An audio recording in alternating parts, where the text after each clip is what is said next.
Hi, my name is John Allen S. Ganot, under Engineer Jamer Ponsalan in Power Plant Engineering Laboratory. My report is Biogas Power Plant. So what is biogas power plant?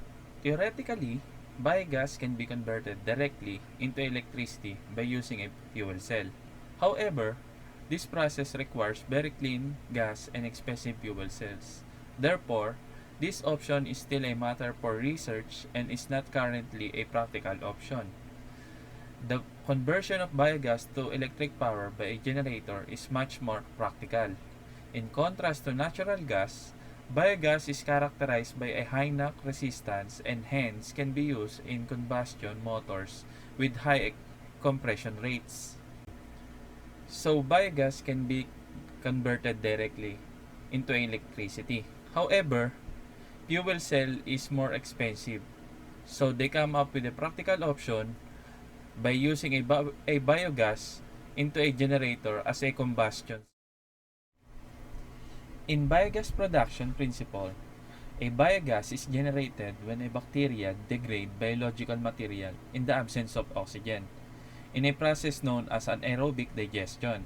Since biogas is a mixture of methane, also known as marsh gas or natural gas or CH4, and a carbon dioxide, it is a renewable fuel produced from waste treatment. This is what we call anaerobic digestion. It is the process by which organic matter, such as animal or food waste, is broken down to produce biogas or biofertilizer. This process happens in the absence of oxygen in a sealed oxygen-free tank called an anaerobic digester. The remain of it is going to be a biofertilizer used by a local farmers. And the absence of oxygen is producing a what we call biogas. Now, this is the rough diagram of the biogas procedure, and it is mainly consists of 5 parts. The first part is where you put or the mixing tank called the inlet. The second part is the inlet chamber. The third part is the digester tank that as you can see in the middle of the picture. The fourth part is the biogas piping where you collect the biogas. And the last part is the digestate or where you will get the remains of the of the anaerobic procedure and can be used as a biofertilizer by locals. And mostly, the procedure of biogas is come from the mixture of the animal dung. In the inlet or the mixing tank, takes the animal dung mixed with water. And once it gets mixed with water, it forms as we can now call a slurry.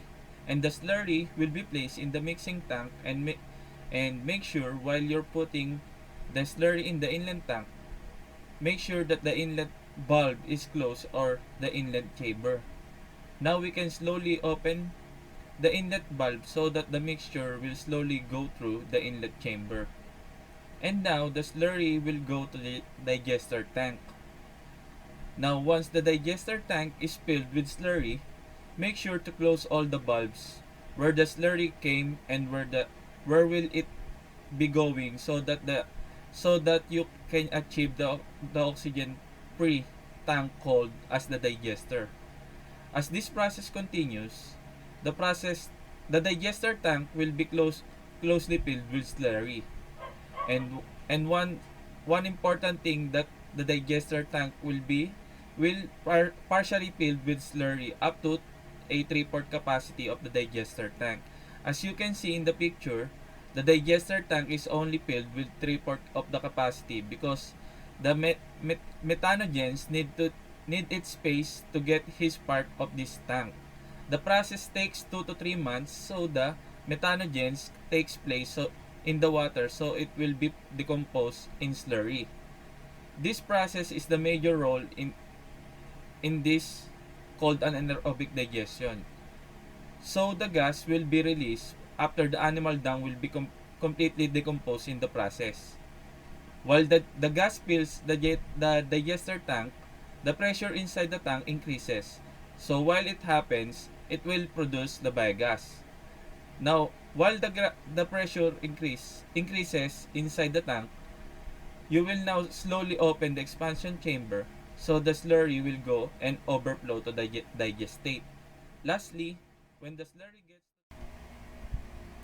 Lastly, when the slurry gets to the digest state, you can now collect the slurry that is dry and can be used as a biofertilizer by locals. The slurry will be act as a manure for the plants. The collected slurry will be added as a biofertilizer. Now, what you what you can do with this biogas? We can now collect the biogas to act in three major ways. This biogas is nothing but a methane gas. So, biogas can be used in three major ways. First is to power the vehicles. Second, it is used as an LPG that provides heat, and lastly, to generate electricity, where this is the main purpose of my report. For further illustration, here is a sample video of a dung biogas power plant. Microbes in production of biogas. Biogas is a mixture of gases containing predominantly methane produced by the microbial activity and which may be used as fuel. Cow dung is the main source for the biogas as the bacteria in dung has more potential than others. Methanobacterium. These are the bacteria found in the rumen, a part of stomach of cattle. The rumen is the most significant part of the cow's digestive system as the methanobacterium makes it different from other animals. We use cattle excreta in the biogas formation due to presence of methanobacterium. The methanobacterium produces methane gas which is highly inflammable. In rural areas, we can see the biogas plants. This bacteria also converts the biowaste into useful manure. Biogas plant. The biogas plant is a brick and cement structure having the following 5 sections. Number 1. Mixing tank. Number 2. Inlet chamber. Number 3. Digester. Number 4. Outlet chamber. Number 5. Overflow tank. Working. Number 1. The various forms of biomass are mixed with an equal quantity of water in the mixing tank. This forms the slurry. Number 2. The slurry is fed into the digester through the inlet chamber. Number 3. When the digester is partially filled with the slurry, the introduction of slurry is stopped and the plant is left unused for about 2 months. Number 4. During these 2 months, anaerobic bacteria present in the slurry decompose or ferments the biomass in the presence of water. Number 5. As a result of anaerobic fermentation, biogas is formed, which starts collecting in the dome of the digester. Number 6. As more and more biogas starts collecting, the pressure exerted by the biogas forces the spent slurry into the outlet chamber. Number 7. From the outlet chamber, the spent slurry overflows into the overflow tank. Number 8. The spent slurry is manually removed from the overflow tank and used as manure for plants. Number 9. The gas valve connected to a system of pipelines is opened when a supply of biogas is required. Now we know how to produce a biogas. Let us now connect it to create an electricity by a generator. Now we know how to produce biogas. Let us convert it into electricity. In most cases, biogas is used as a fuel combustion engines, which convert into mechanical energy, powering an electric generator to produce electricity. The design of an electric generator is similar to the design of an electric motor. Most generators produce alternating current, electricity. They are therefore also called as alternators and dynamos. Appropriate electric generators are available in virtually all countries and in all sizes. The technology is well known and maintenance is simple. In most cases, even universally available three-phase electric motors can be converted into generators. Technologically, far more challenging is the first stage of the generator set, the combustion engine using the biogas as a fuel. In theory, biogas can be used as fuel in nearly all types of combustion engines, such as gas engines, automotor, diesel engines, gas turbines, and Stirling motors. As you can see, this is the block diagram of biogas power plant. Now we will know the procedure how to run the generator by a biogas. From the previous video, the procedure of biogas to the biogas pipe to the storage of the biogas. Now from the storage of biogas to a generator with the help of a pump. Here is the more elaborated of the two said procedure.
So now we know the process of creating biogas up to generating electricity. Let us know the history of biogas power plant. The first digestion plant was built at a leper colony in Mumbai, India in 1859. Anaerobic digestion reached England in 1895 when a biogas was recovered from a carefully designed sewage treatment facility and used to fuel street lamps in Exeter. The development of microbiology as a science led to research by Boswell and others in the 1930s to identify anaerobic bacteria and the condition that promote methane production. In the world of AD technology, farm-based facilities are perhaps the most common. 6 to 8 million family size, low technology digesters are used to provide biogas for cooking and lighting fuels with varying degrees of success. In China and India, there are a trend toward using larger, more sophisticated systems with better process control that generate electricity. In Europe, AD facilities generally have had a good record in treating the spectrum of suitable farm, industrial, and municipal waste. The process was used quite extensively when energy supplies were reduced during and after World War II. Some AD facilities in Europe have been in operation for more than 20 years. More than 600 farm-based digesters operate in Europe, where the key factor found in the successful facilities is their design simplicity. Around 250 of these systems have been installed in Germany alone in the past 5 years. Other factors influencing success have been local environmental regulations and other policies governing land and use and waste disposal. Because of the environmental pressures, many nations have implemented or are considering methods to reduce the environmental impacts of waste disposal. The country with the greatest experience using large-scale digestion facilities has been Denmark, where 18 large centralized plants are now in operation. In many cases, facilities co-digest manure, clean organic industrial waste, and source-separated municipal solid waste. Denmark's committed to AD increase with the energy initiative that will double the biogas production by the year 2000 and triple it by the year 2005.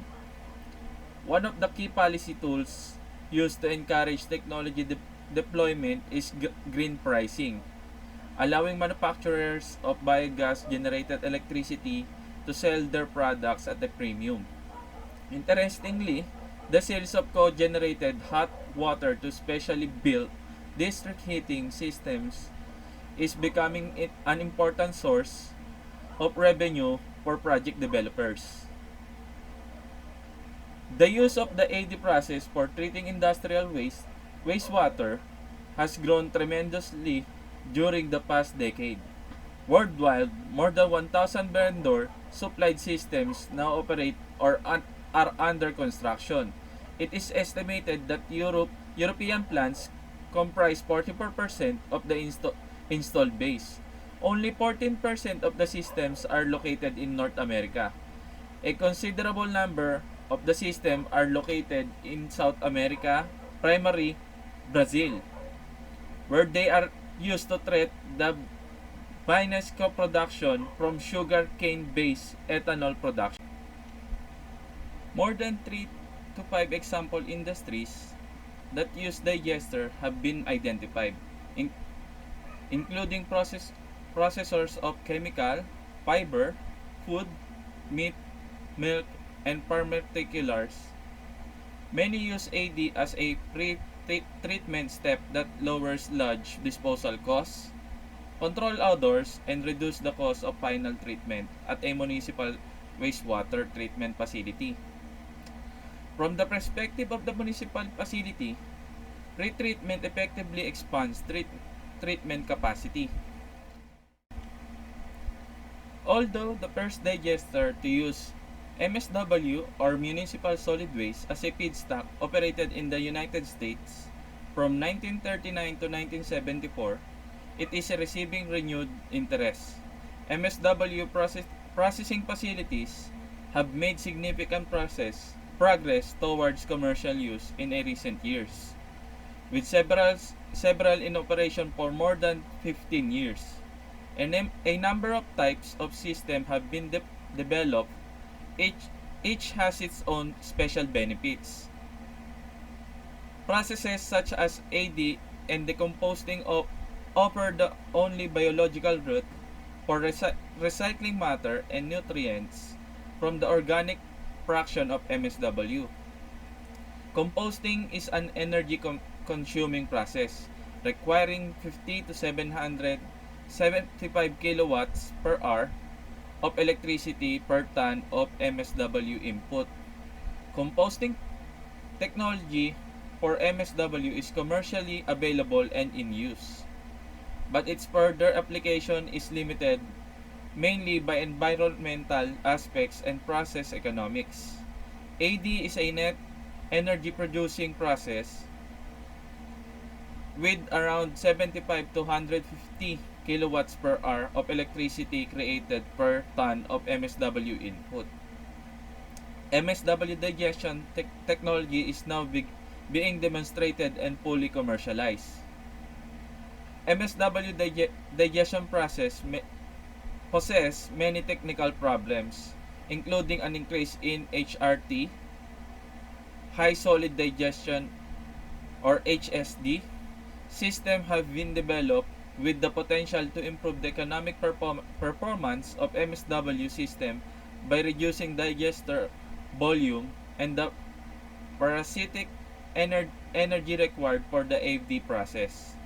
Several alternative HSD designs have been developed that operate with the total solids concentration greater than 30%. This design employ either external or internal mixing using biogas or mechanical stirrers. In general, all HSD systems have equivalent performance. Although the first digester to use MSW or municipal solid waste as a feedstock operated in the United States from 1939 to 1974, it is receiving renewed interest.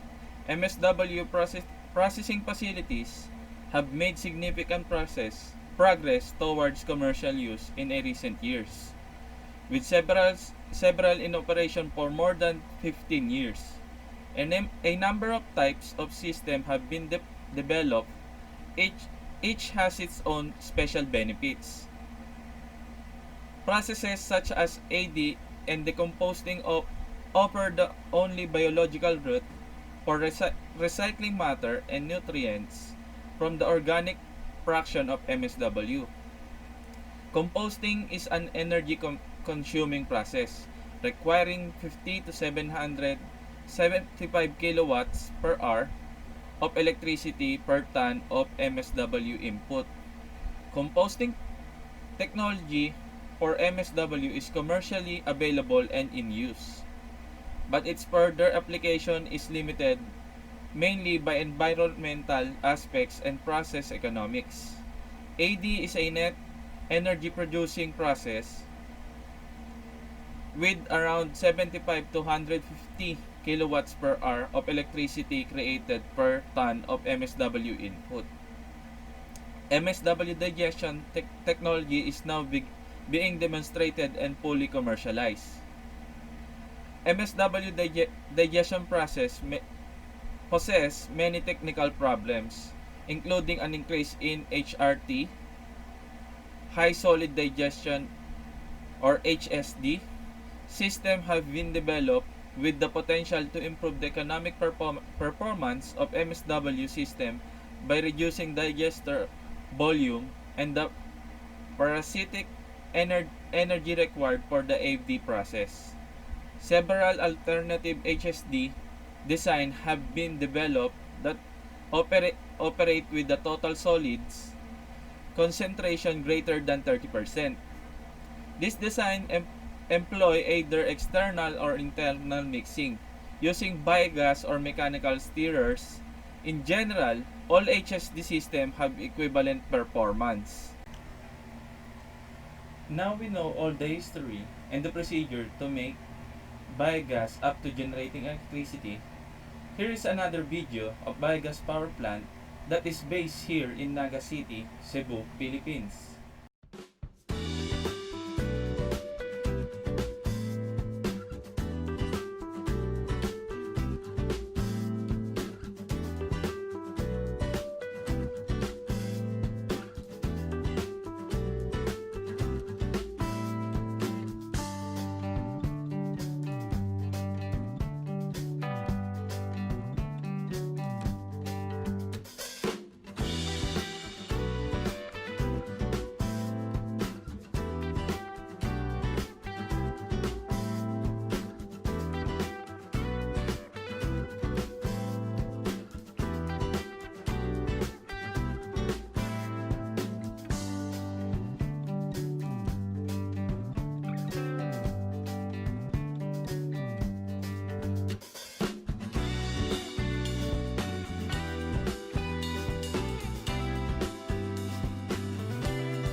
So kana ato ang kuan nun kana atong collection nga organic waste ato nang isud sa ato ang DD box.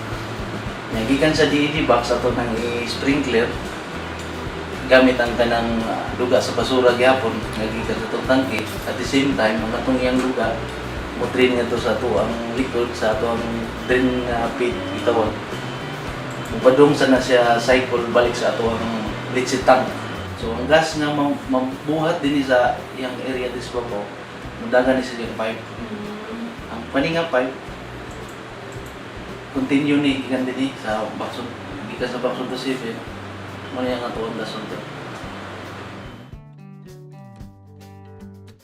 Kani nga part mo na niyang iyang panong sa gas dito sa atong generator, hindi ba ka generator?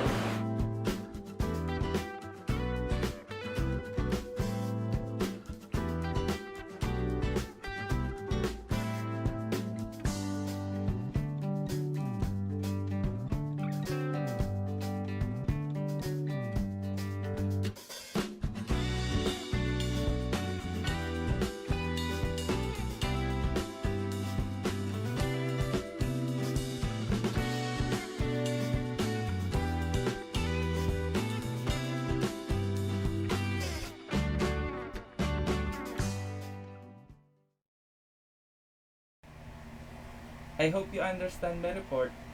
Thank you for watching and God bless us all. Bye!